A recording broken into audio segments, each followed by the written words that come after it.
আপনি আপনার ১ম সিনেমায় তো জাতীয় চলচ্চিত্র পুরস্কার পেয়ে গেলেন। অভিনয়, হ্যাঁ। অভিনয় পেলেন এবং আমার জানা মতে আপনাকে এতেশেম অফার দিয়েছেন। আপনি অনেক অফার পেয়েছেন। চাঁদের আলোর জন্য অফার পেয়েছেন। হ্যাঁ, আ বাট ফাইনালি আপনার সিনেমা করা হয় নাই। হ্যাঁ। মানে কোথাও কি এখন একটু মানে মনে হয় কিনা যে না নায়িকা হলে ভালো হতো? এখন? এখনো মনে হয় কিনা মাঝে, মাঝে? না, এখন মনে হয় নায়িকা না, বাট অভিনেত্রী হতে পারতাম। মানে কিছু কাজ করা যেত। মেইনস্ট্রিম কিছু কাজ চলচ্চিত্রে, অন্তত পর্দায় হ্যাঁ, থাকতো।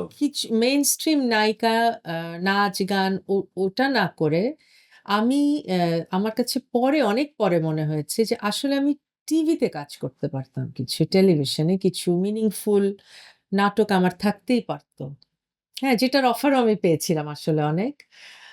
কিন্তু সেগুলো সে সময় আ আফজাল হোসেন ভাই, শান্তা ইসলাম হুম। আপু উনারা আমার জন্যই স্ক্রিপ্ট করেছিলেন। এরকম অনেক আছে এবং গল্প শুনিয়েছিলেন ফোনে।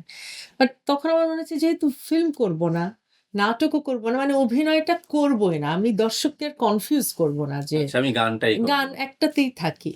তো ওই যে বললাম না সাধনা, স্যাক্রিফাইস, হ্যাঁ? তো সব মিলে মনে হচ্ছে এটাও একটা স্যাক্রিফাইস। এখন এসে মনে হয় না ২-১ টা করলে কি হতো? কতজনেই তো কত কিছু করে। আপনার তো একটা সিগনেচার আছে না? যে আপনি যখন স্টেজে উঠেন আপনি কিন্তু দর্শককে হ্যাঁ, খুব আপনি বলব যে এনগেজ করে ফেলেন। হ্যাঁ। এটা কি মানে হয়ে যাওয়া নাকি এটা আপনি একটা সিগনেচার ক্রিয়েটই করেছেন? না এটা ছিল। এটা আমি মনে হয় বাই বর্ন আমি পারফর্মার। আচ্ছা। মানে সেটা ক্যামেরার সামনে হোক বা অডিয়েন্সের সামনে হোক আমি খুবই সাবলীল এবং ইনস্ট্যান্টলি আমি অনেক কিছু বলে ফেলতে পারি। ইনস্ট্যান্টলি আমি অনেক মুভ ক্রিয়েট করতে পারি। আপনি তো উপস্থাপনাও করেছেন। ওটা শখে করেছি। মানে এটা কি আ এটাও কি হুট করে করা হয়েছিল? ওটা আসলে ১ম বড় একটা কাজ করি হচ্ছে আম বিটিভিতে টুকটাক ছায়াছন্দ করেছিলাম। ঈদের আচ্ছা। ছায়াছন্দ উপস্থাপনা। কত জনপ্রিয় অনুষ্ঠান ছিল হ্যাঁ, ছায়াছবি। সেটা কিছু করেছি স্পেশাল গুলো। হ্যাঁ, হ্যাঁ। তারপরে সবচেয়ে বড় যে কাজটা আমি করি সেটা হচ্ছে ২০১২ তে 'পাওয়ার ভয়েস' রিয়েলিটি শো। একটা রিয়েলিটি শো আ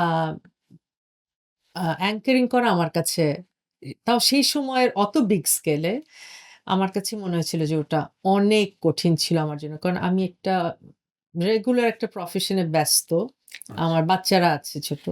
তারপরে আমাকে তো পুরাটা বাংলাদেশ ঘুরে বেড়াতে হয়েছে। হুম। প্রাথমিক পর্ব থেকে নিয়ে ফাইনাল পর্যন্ত। তো সব মিলে আমার কাছে মনে হয়েছে যে এটা অনেক চ্যালেঞ্জিং ছিল। বাট আমার মনে হয় ওটা দর্শক ভীষণ পছন্দ করেছিল এবং আমি দেশের বাইরে এত আম পজিটিভ রেসপন্স পেয়েছি এবং সবাই শুধু আমার উপস্থাপনার জন্য না, আমাকে সবাই বলেছে, "আপনি নেক্সট পর্বে কি ড্রেস পরবেন?" এটা দেখার আচ্ছা। জন্য আমরা ওয়েট করতাম।